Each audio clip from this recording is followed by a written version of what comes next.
로마서에 있는 말씀을 같이 보도록 하겠습니다. 로마서 1장 16절부터 17절까지의 말씀입니다. 로마서 1장 16, 17절 펼치셨으면 저와 같이 한번 천천히 읽어보겠습니다. 시작. 내가 복음을 부끄러워하지 아니하노니 이 복음은 모든 믿는 자에게 구원을 주시는 하나님의 능력이 됨이라. 먼저는 유대인에게요 그리고 헬라인에게로다.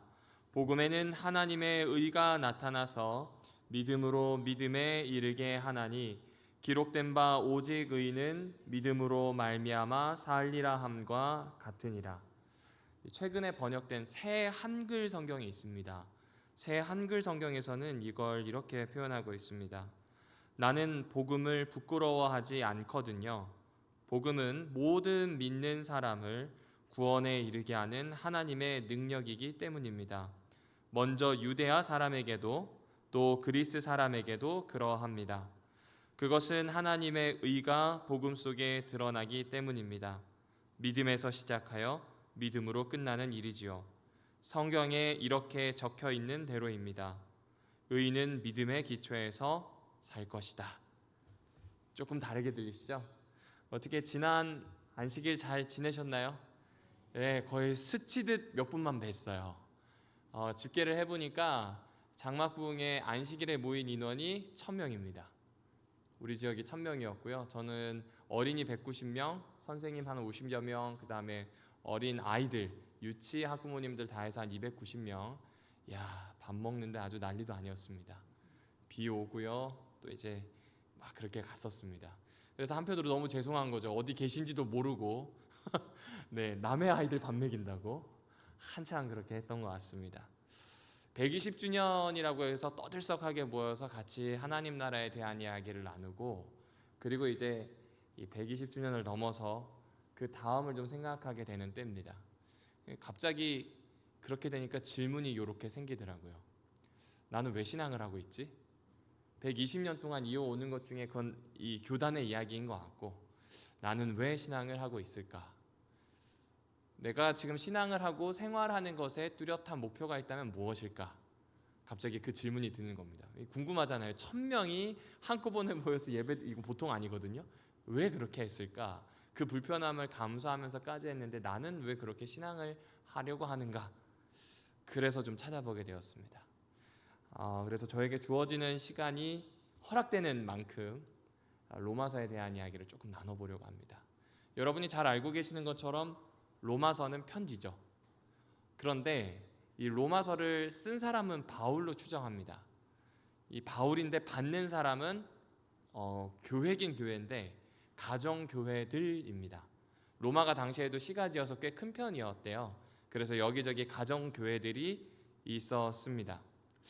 하지만 이 가정교회들에게 풀기 어려운 갈등, 혼란 이런 것들이 몇 가지가 있었는데, 이걸 막 처음 신앙을 해서 뜨거운 사람들이면 좀 어떤 이야기가 되겠는데, 다 아는 사람들, 오랫동안 신앙한 사람들이 이 갈등을 어떻게 풀어야 할까? 요거에 대한 이야기를 하고 있는 겁니다. 그리고 더 중요한 게 있습니다. 이 로마서는 설교일까요? 편지일까요? 그렇죠. 목사가 설교해서 그렇지 사실은 편지입니다. 우리가 성경을 읽고 설교 본문으로 사용하지만 이 로마에 대한 바울의 고민이 적혀 있습니다. 도대체 바울은 뭘 고민했을까요? 신앙생활하면서 많은 일들을 사람들이 겪는데 이 마음 한구석이 좀 딱딱해지기 시작을 했어요. 무슨 일인지 모르겠지만 딱딱해지기 시작하다가 결국에는 두 패로 갈리게 됩니다. 이 두 패로 갈리게 되면서 서로 양보할 수 없는 갈등이 일어나게 돼요. 그래서 이 사람들에게 도대체 어떻게 하나가 되는 건지, 왜 신앙을 하는 건지에 대한 이야기를, 어떻게 우리 마음을 부드럽게 할 수 있는지에 대한 이야기를 하고 있는 겁니다. 그러니까 여러분, 신앙을 할 때 잘 기억해 주셔야 되는 것 같습니다. 이 본문을 읽으면서 들었던 생각은 희미한 건 괜찮아요.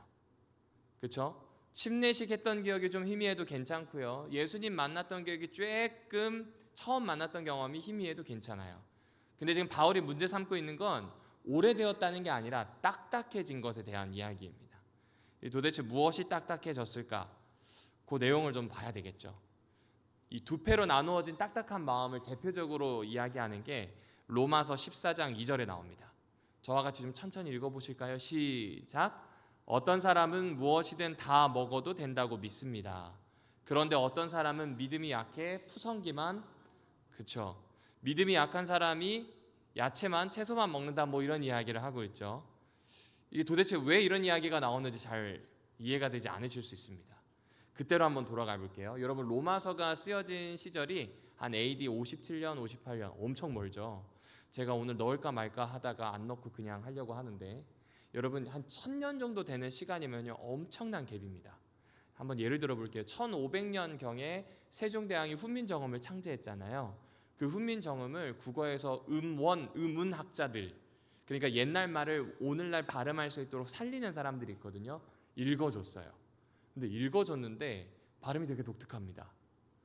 나중에 한번 들어보세요. 유튜브에도 있으면 나란 말씀이 뒹그게 달라 이렇게 얘기해요. 중국어 같죠? 성조가 있고요. 알아들을 수가 없어요. 어린 백성이 샤스마띠 아니할세 이렇게 이야기를 해요. 저도 듣고 하나도 못 알아듣겠더라고요. 그런데 지금 한 500년밖에 안 되는 역사도 그 정도 차이인데 1000년이라고 하면 완전히 다른 겁니다. 그 다른 용어 중에 하나가 믿음입니다. 우리가 알고 있는 믿음은 종교개혁 이후에 어떻게 변했냐면 교리에 대한 동의, 함께 어느 정도 지적으로도 경험적으로도 이만큼이 우리 신앙의 가장자리다라고 어느 정도 처지는 생각을 믿음이라고 합니다.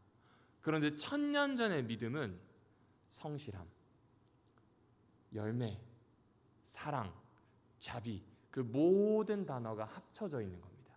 그러니까 믿음에서 믿음으로 간다는 이야기는 우리가 믿고 있는 고백에서 고백으로 간다는 이야기가 아니라 전 존재에서 전 존재로 뭔가가 이동한다는 이야기가 되겠죠. 아무튼 너무나 다를 때입니다. 그런데 이 로마서가 쓰이기 7년 전에 어떤 사건이 있었나? 이런 사건이 있었습니다.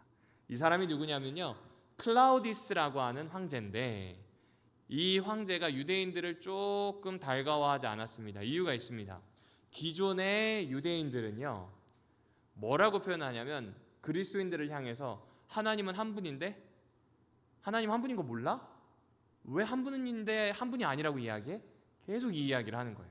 예수도 있다. 당시에 성령에 대한 이야기가 조금 덜할 때니까 예수와 아버지에 대한 이야기를 하니까 하나님 원래 한 분이야, 유일하신 분이야, 이 이야기를 자꾸 하는 거죠. 그런데 그리스도인인 유대인들은 어떻게 이야기를 할까요? 너네는 하나님을 못 알아봤다. 한마디로 얘기하면 내려오신 하나님을 못 알아본 게 니네다. 그러니까 어떻게 될까요? 첨예하겠죠. 신성모독이다 하면서 첨예하니까 로마 전체가 시끄러웠던 모양입니다. 아시죠? 중동 사람들의 특징이 기운이 세고요, 시끄러워요. 정말 그래요.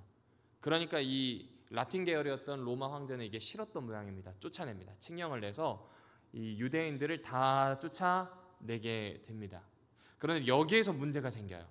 어떤 문제냐면 로마는요 유대인인 그리스도인과 이 로마 제국의 시민인 이방인인 그리스도인들이 함께 있었는데 각 가정교회의 지도자는 이방인이 아니라 이 당시만 하더라도 다 유대인이었습니다. 거의 유대인이었어요. 그런데 지금 칙령 때문에 유대인들이 다 쫓겨나게 되니 각 가정교회의 리더가, 지도자가 공석이 되어버린 거예요. 그렇게 7년을 있게 됩니다. 그렇게 7년을 있게 되는데 5년을 있게 됩니다.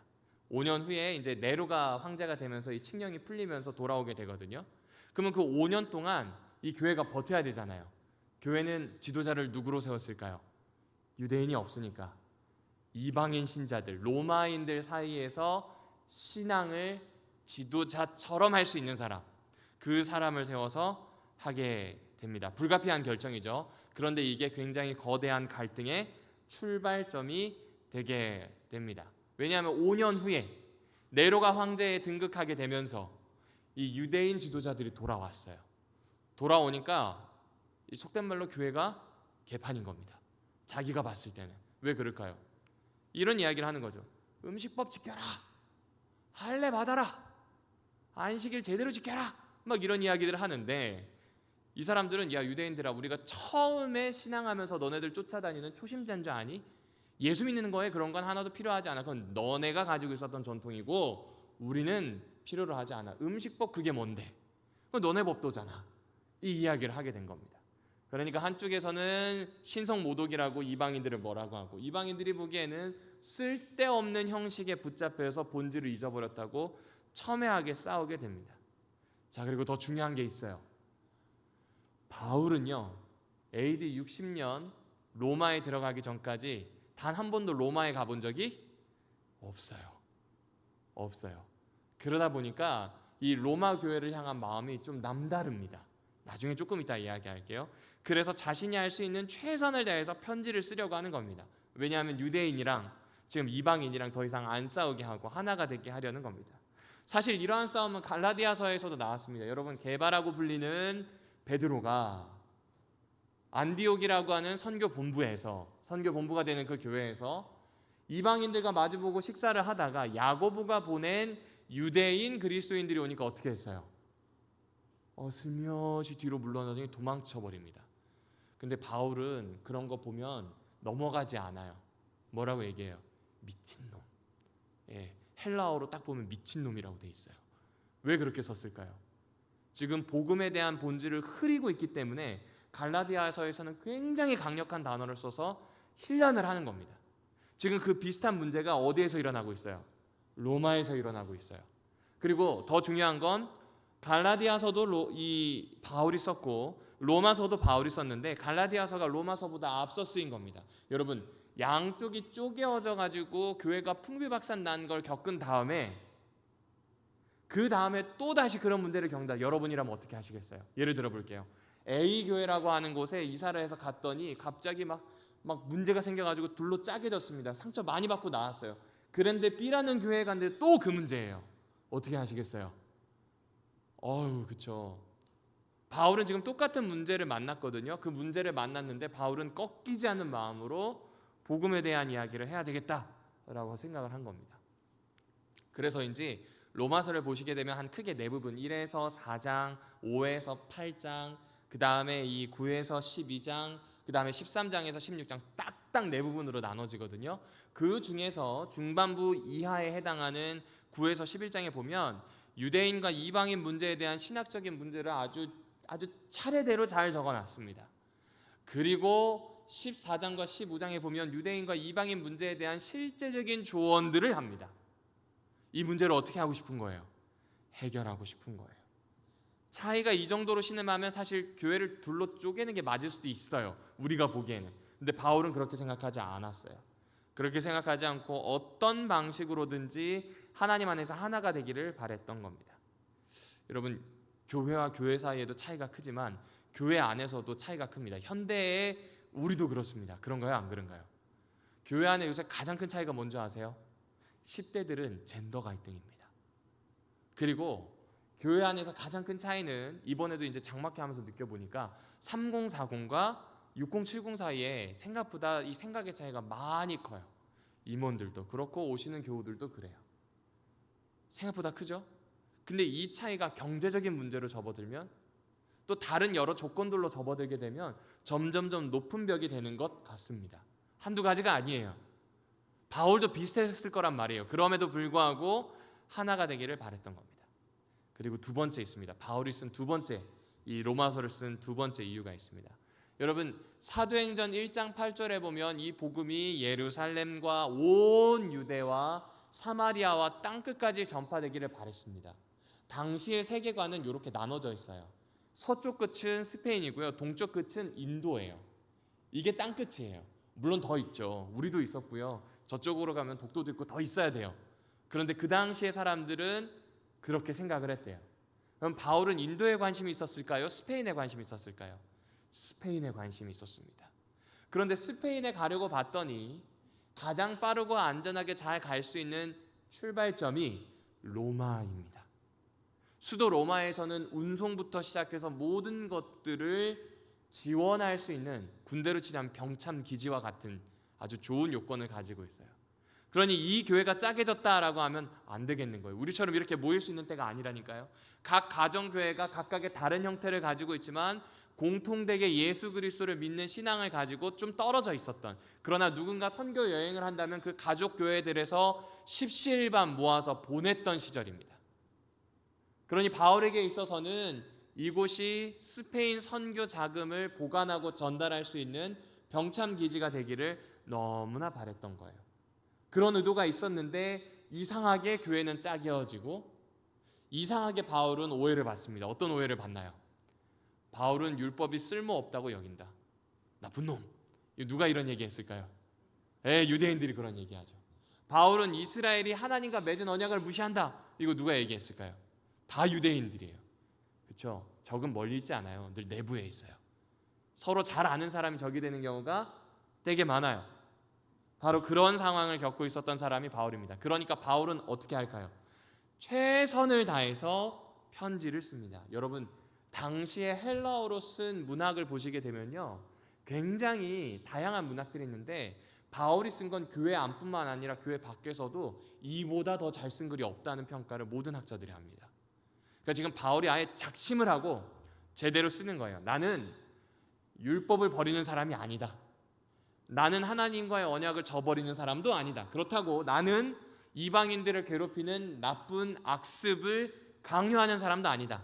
복음은 이런 것이다 라고 하는 내용을 명확하게 쓰는 그 책이 무엇이라고요? 로마서입니다. 그래서 로마서는 유대인에게도 이방인에게도 양쪽 모두에게 얼마나 복음이 기쁜 소식인지, 차이를 허물고 하나가 될 수 있는지를 알려주는 겁니다. 여러분, 나중에 신약 성경을 읽을 때 딱 하나만 기억해 주십시오. 벽을 허물었다. 이거는 복음서부터 시작해서 계시록까지 똑같이 나오는 이야기입니다. 복음이 무엇이라고요? 벽을 허문 거예요. 계급을 허물고 성별을 허문 겁니다. 연령대를 허물고 모두가 한 공동체가 되게 했다는 게 복음이에요. 그 이야기를 가장 바울이 할 수 있는 최선을 다해서 적은 책이 무엇이라고요? 그렇죠. 그러면 그 시절 그것을 가지고 똑같은 질문을 해볼게요. 여러분, 왜 신앙을 하세요? 오늘 나는 왜 신앙을 할까요? 하나 되기 위해서.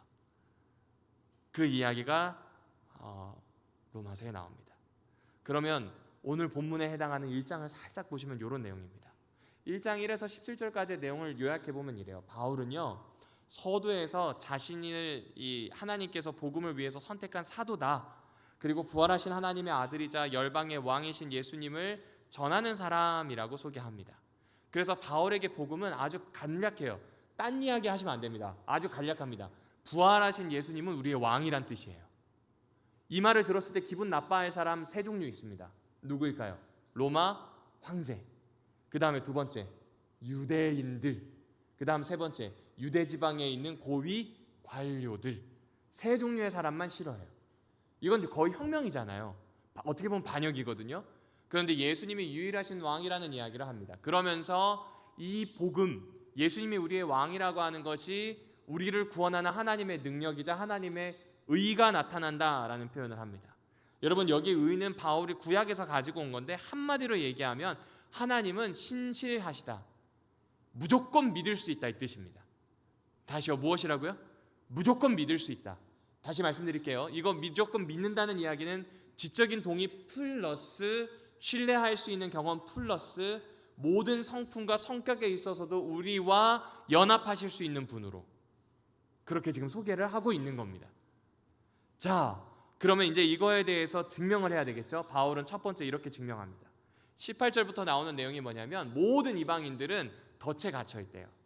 그 덫이 무엇이냐면 바로 죄라고 하는 덫인데, 창세기 3장부터 11장에 나오는 이 긴 이야기를 바울이 나름대로 아주 짝짝짝짝짝 정리해서 이야기하게 됩니다. 한마디로 얘기하면 인간은 죄라고 하는 것 때문에 유죄 선고를 받았고, 그 유죄 선고를 받게 된 인간의 죄의 핵심을 우상 숭배로 보는 겁니다. 그러니까 이방인들은 반드시 무엇해야 될까요? 이 죄에서 벗어나려면 회개하고 예수의 복음 안으로 들어와야 되는 겁니다. 이게 이 사람이 하는 이야기입니다. 그렇죠? 그러니까 이방인에게도 문제가 있다는 거예요, 없다는 거예요? 있다는 거죠. 그런데 2장 1절부터 3장 8절에 가면 갑자기 이스라엘 사람들이 나옵니다. 이스라엘도 죄의 덫에 갇혔어요, 안 갇혔어요? 갇혔어요. 어떤 덫에 갇혔어요? 여전히 죄와 우상 숭배가 있어요. 그 우상 숭배를 무엇으로 지금 보냐면 음식법, 할례, 자신들이 가지고 있는 전통을 예수보다 앞세우는 거예요. 만약에 예수가 없다면 그렇게 하는 게 맞아요. 유대교인이니까. 그런데 예수보다 앞세우기 때문에 문제라는 거예요. 그래서 지금 유대인도 문제가 있고 이방인도 문제가 있으니 둘 다 그 문제를 해결하면 뭐가 될 수 있다는 거예요? 하나가 될 수 있다는 겁니다. 그래서 3장에 보게 되면 예수님이 우리처럼 되셨다. 덫에 갇힌 죄인처럼 되셔서 십자가에서 희생하셨기 때문에 우리는 그분처럼 될 수 있다. 그분이 우리를 대신해서 죽으셨으니 우리는 그분을 따라서 죽고 새로운 사람이 될 수 있다는 이야기를 하게 됩니다. 자, 그런데 이 모든 이야기가 이 3장 4장까지 가는 모든 이야기가 로마서 전체를 요약하는데 그 중에 핵심이 뭐냐면 오늘 1장에 방금 본문에 읽었던 하나님의 의입니다. 자, 그럼 이제 이걸 천천히 설명해 볼게요. 믿음으로 말미암는 의와 하나님의 의는 같은 걸까요? 다른 걸까요? 질문이 좀 이상하죠? 뭐 같은 거 아니야? 이렇게 생각하실 수 있는데 달라요. 어떻게 다르냐면 바울은 이렇게 설명합니다. 하나님이 계시고요. 하나님이 의를 이루기 위해서 예수를 보내셨는데 예수님이 이 땅에서 죽기까지 순종하십니다. 그래서 이제부터 인간에게 죄 용서라고 하는 사건이 기정사실이 되었어요. 그리고 인간이 그 죄 용서를 받아들이면 이것을 선물로 주신 하나님의 의가 작동한다고 보았던 겁니다. 그렇습니다.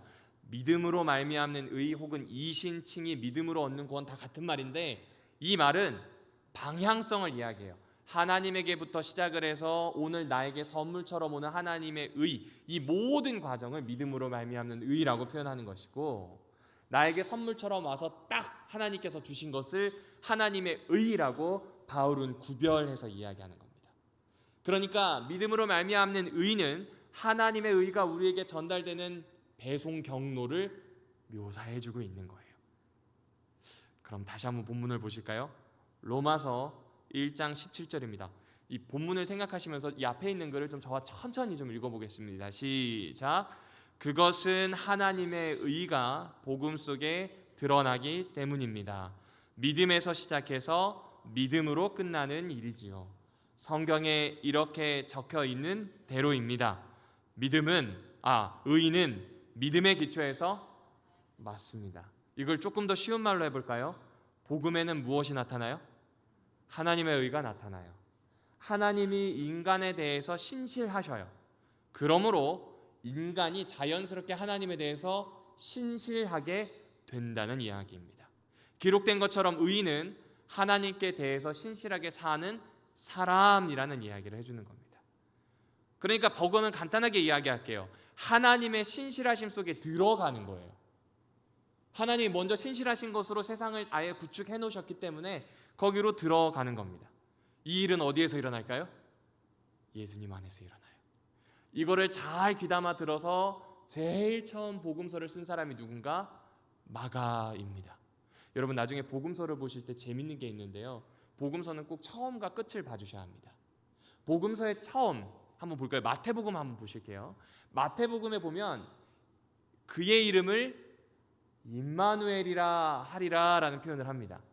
그렇죠? 엘 하나님이 그 다음에 우리와 임마 함께 하신다. 거꾸로 읽어야 되거든요. 그런데 이 이야기가 마태복음 28장에 나오나요? 안 나오나요?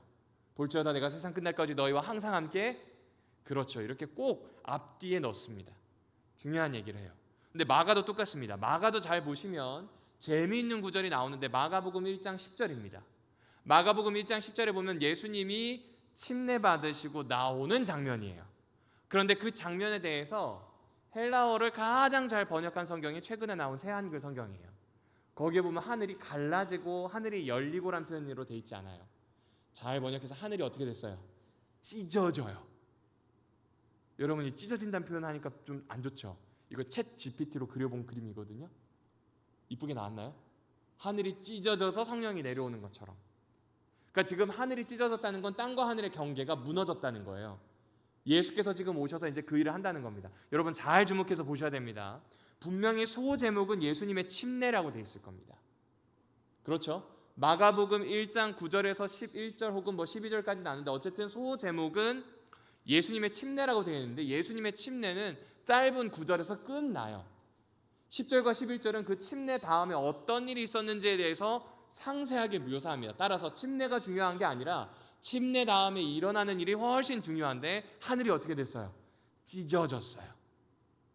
내용은 간결하지만 간단하지가 않는 이야기입니다. 그러면 이제 이 찢어졌다는 일을 통해서 하고 싶은 이야기가 뭘까요? 하늘을 찢어서 소통할 수 있는 길을 내시는 분, 그 하나님이 그 길로 누구를 보내셨다는 거예요? 예수를 보내셨다는 거죠. 그런데 똑같이 마가복음의 후반부인 예수님이 돌아가시는 장면, 15장 38절에 보면 거룩한 곳, 성소죠. 나눔 막 곧 휘장이죠. 휘장이 위에서부터 아래로 쭉 찢어져요. 왜 찢어졌을까요? 이제 예수님의 십자가로 그 십자가에 찢어진 예수님의 가슴을 통해서 하나님께로 나아갈 수 있는 길이 열렸다는 거예요.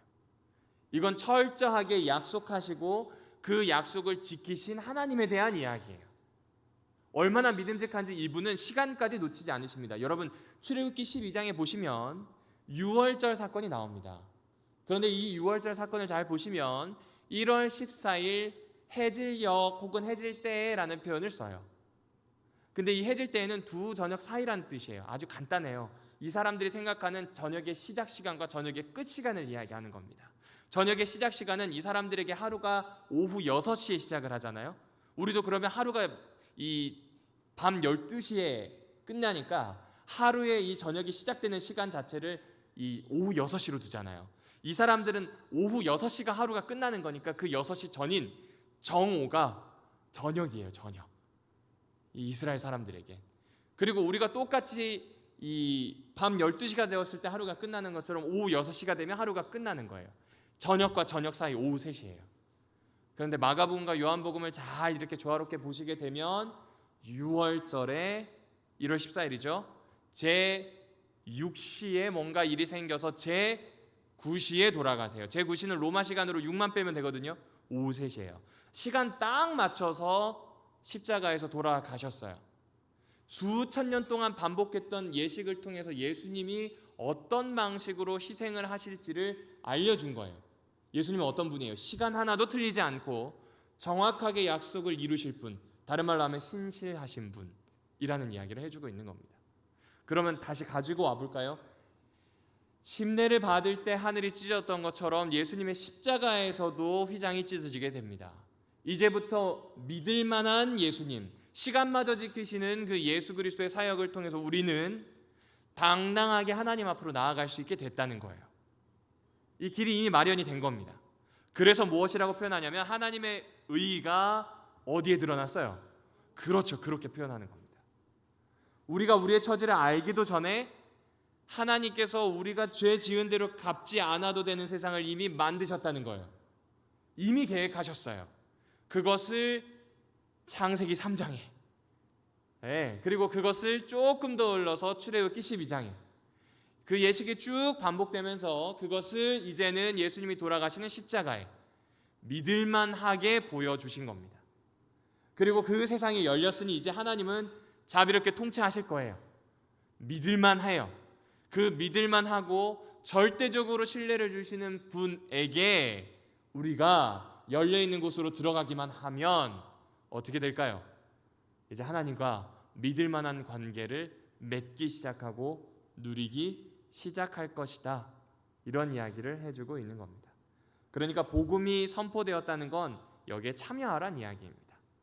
그러면 이 이야기를 로마 사람들에게 했지만 오늘 우리에게도 똑같이 할 수 있을 것 같습니다. 저에게도 해당이 될까요? 우리 앉아 계신 성도님들에게도 해당이 될까요? 맞아요. 예수를 믿어야 한다는 건 이제 조건문이 아니에요. 예수를 믿어야 구원 얻는다가 아니라 이미 다 이루어 놓으신 것을 믿는다는 훨씬 큰 선언입니다. 너도 된다는 겁니다. 그러니까 어렵게 생각하지 마세요. 복음은 너도 된다는 이야기예요.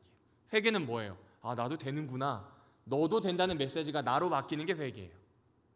그 경험 자체가 사실은 회개입니다. 그래서 죄 짓는 것으로부터 돌아섭니다. 단 이 죄는 도덕적인 것을 포함합니다. 도덕적인 것으로 끝나지 않습니다. 대부분의 우리는 회개라고 하면 죄에 대한 이야기를 한다고 하면 어떻게 생각하냐면 도덕적인 것으로 많이 갑니다. 그런데 이건 도덕적인 것을 넘어서는 이야기입니다. 여러분 잘 생각을 해보십시오. 잘 생각을 해보시면 이렇습니다. 죄의 삭은 사망이란 표현이 나옵니다. 만약 회개하는 것 자체가 도덕성의 회복이라면 사망이라는 이야기가 나오면 안 됩니다. 죄의 삭은 사망이라는 건 소멸에 대한 이야기입니다. 그러니까 존재하지 않게 된다는 이야기가 돼요. 그러면 죄의 반대 생명이라고 하는 건 존재하게 된다는 이야기입니다. 그러니 지금 회개라고 하는 건 나도 하나님 안에서 존재할 수 있는 존재, 하나님의 사랑 안에서 생명으로 존재할 수 있는 존재라는 걸 알려주는 겁니다. 다른 말로 바꿔볼까요? 우리는 끊임없이 배고픔에 살아요. 내가 누군지를 알고 싶은데, 내가 왜 신앙하는지를 알고 싶은데 그게 안 채워지는 배고픔에 삽니다. 그래서 나름의 우상들을 만들고 사는데 그 우상이 자꾸 교체가 되거든요. 그런데 이제 교체할 필요가 없다는 거예요. 왜요? 나 자신이 누군지 알게 되었어요. 나 자신은 어떤 사람인가? 하나님의 은혜를 입어 내가 존재한다는 거 아는 거예요. 그러니 이제 도덕적인 문제로 받아들이지 않고 하나님이 존재하시는 걸 아는 것으로 살아갈지를 결정하는 겁니다. 이게 복음에 대한 이야기입니다. 이건 책임이나 조건이 아닙니다. 존재 그 자체의 영광, 드러냄에 대한 이야기를 해주고 있습니다. 그래서 이제부터는 생명에 대한 이야기입니다. 죄의 대책점이 되는 세상에서 사는 거예요. 에베소서에서는 이런 이야기를 합니다. 헛되게 살지 말라고 표현해요. 왜 헛되게 사는 거라고 표현할까요? 헛되게 사는 건 소멸되는 것, 사망하는 것, 사라지는 것과 연결되기 때문에 그렇습니다. 오히려 우리의 생각이 성령님의 작용을 받아서 완전히 새로워지는 것에 대한 이야기를 바울은 끊임없이 들려주고 있는 것이지요. 그래서 요약하면 이래요. 죄인, 하나님과의 관계 단절, 생명과 분리, 부패와 소멸하는 것 아니라는 거죠. 마치 포도나무의 비유에 나오는 것처럼 예수님에게 접붙여져서 사는 거예요. 내가 어떤 존재인지를 알고 사는 겁니다. 그래서 도덕적인 부분이 해결되는 것일 뿐이지 존재 자체가 바뀌는 것을 느낄 뿐입니다. 성격은 안 바뀝니다. 하나님께서 주신 기질은 축복이에요. 안 바뀌어요. 그렇죠? 급한 성격 바뀌는 경우 거의 못 봤습니다. 하지만 성품은 바뀝니다. 왜 바뀔까요? 급한 기질을 알기에, 하나님 안에서 존재하는 걸 알기에 하나님께 나를 맡기다 보면 그러한 성품이 내 것으로 만들어지는 경험을 하게 됩니다. 나이 들면 들수록 느끼게 되는 게 하나 있어요. 주변을 살펴요. 눈치를 보는 게 아니라 주변이 눈에 들어옵니다. 제 기질상 없던 일이에요. 죄송하지만 여러분도 마찬가지입니다. 인간은 자기가 중심이에요. 그런데 뭔가가 보인다는 건 뭐 하고 계신 거예요? 존재를 바꾸고 계신다는 걸 알려주시는 겁니다. 왜 예배를 드릴까요? 왜 신앙을 할까요? 맞아요. 삶의 방향성 자체가 하나님 안에 새로운 존재로 그분의 가지로 정의되기 위해서입니다. 자, 그러면 이제는 얘기가 달라져요. 복음에는 무엇이 나타나요? 하나님의 의가 나타납니다. 곧 하나님과의 관계가 회복이 됩니다. 생명으로 자라게 되는 겁니다. 여러분, 영생이라고 하는 건 다른 이야기가 아닙니다. 생명 있는 것들은 자라요. 자라는 걸 설명하는 겁니다. 암세포처럼 자라는 이야기가 아닙니다. 생명 있는 것들은 반드시 열매를 맺고 자라고 무언가를 서로에게 돕습니다. 그 이야기를 바울은 해주는 겁니다. 어디까지 자라야 될까요? 에베소서의 이야기가 맞다면 하나님의 영광을 향하여 자라나게 되는 것입니다. 하나님의 영광을 향해 자라난다는 건 높아지는 것이 아니라 그분의 성품에 참여하는 사람, 그분의 가슴 속으로 들어가는 사람, 찢어진 하늘과 찢어진 성소 안으로 들어가는 사람으로 사는 겁니다. 그게 중요한 이유가 있어요. 이렇게 좋은 이야기들이 있는데 구원을 받으신 이후에 천국으로 직행하지 못하신다는 겁니다. 빨리 죽는 게 소원일 수 있는데 그럴 수가 없답니다. 그리스도인들은 어쨌든 땅에 정을 붙이고 살아가야 합니다. 그래서 하나님께서 하시는 일이 있습니다. 바로 우리 안으로 자꾸 들어오실 겁니다. 이걸 어떻게 설명할까 하다가 곰곰이 생각해 보니까 이 이야기가 맞겠다라는 생각을 합니다. 허준희 교수라고 꽤 유명하신 분이 계세요. 수학의 노벨상인 필즈상을 아시아 최초로 수상하신 분이래요. 서울대 출신인 분인데 이분이 다른 건 다 모르겠는데 글을 참 잘 쓰는 것 같아요. 졸업 축사에서 나왔던 내용 중에 오늘 로마서와 연결되는 내용이 있어서 가지고 왔습니다. 먼 옛날에 나와 지금 여기에 나와 먼 훗날에 나라는 세 명은 완벽히 낯선 사람이라고 이 사람은 정의합니다. 잘 생각해 보세요. 먼 옛날의 나와 지금의 나 같아요, 달라요? 그리고 먼 미래의 나와 지금의 나 같을까요, 다를까요? 아니요, 분명히 다릅니다. 전혀 낯선 존재일 겁니다. 그리고 더 중요한 거, 이 사람은 청년들에게 얘기했지만 우리에게도 마찬가지입니다. 나는 커서 어떻게 살까? 뭐가 되어 있을까? 라고 하는 질문에 대한 대답이 매일매일의 삶이 될 거라고 이 사람은 설명해 줍니다. 그리고 저는 가장 와닿았던 게 이겁니다. 타인을 내가 아직 기억하지 못하는 먼 미래의 자신으로. 그러니까 사실 타인은 누구라는 거예요? 나의 미래라는 거예요. 그리고 자신을 잠시지만 지금 여기서 온전히 함께하고 있는 타인으로. 나도 나 자신이지만 시간으로 보았을 땐 타인일 수 있는 거예요. 전혀 다른 나를 발견할 수 있잖아요. 그러니 그런 사람으로 대하자는 겁니다. 그 대하는 것의 핵심이 제일 마지막에 나와요. 친절하자는 겁니다. 서로에게 그리고 자신에게 친절하시길, 그리고 그 친절을 먼 미래에 우리에게 잘 전달해 주길 바랍니다. 아무래도 수학자고 과학에 대한 연구를 하다 보니 시간을 넘나드는 이야기를 해준 것 같아요. 왜 이 말씀을 드렸는가? 바울의 복음이 그러해요. 과거의 나와 현재의 나와 미래의 나는 정말 낯설고 다른 사람일 거예요. 과거의 나는 하나님과 연결되지 않았어요. 그러나 지금의 나는 하나님과 연결됩니다. 그래서 하나님과 연결되어서 점점점 자라나는 나는 지금과 완전히 달라지게 됩니다. 그러나 하나는 공유합니다. 친절입니다. 친절입니다. 친절함으로 벽을 극복하고 하나가 될 수 있다는 이야기를 해주고 있는 겁니다. 그렇습니다. 사랑하는 오남교회 성도 여러분들이시오. 우리는요, 신앙을 하는 이유가 매우 분명해요. 그런 변화를 맞아 친절한 삶을 살기 위해서입니다. 앞으로의 삶이 그러한 삶으로, 앞으로의 시간이 그러한 시간으로 채워지기를 주님의 이름으로 축원합니다. 그리고 무엇보다 복음에 대한 이야기들이 점점 더 많은 대화거리가 되고 삶에서 나눌 수 있는 것들이 되기를 주님의 이름으로 축복합니다. 네, 지금 이 시간 같이 기도하는 시간을 좀 가지도록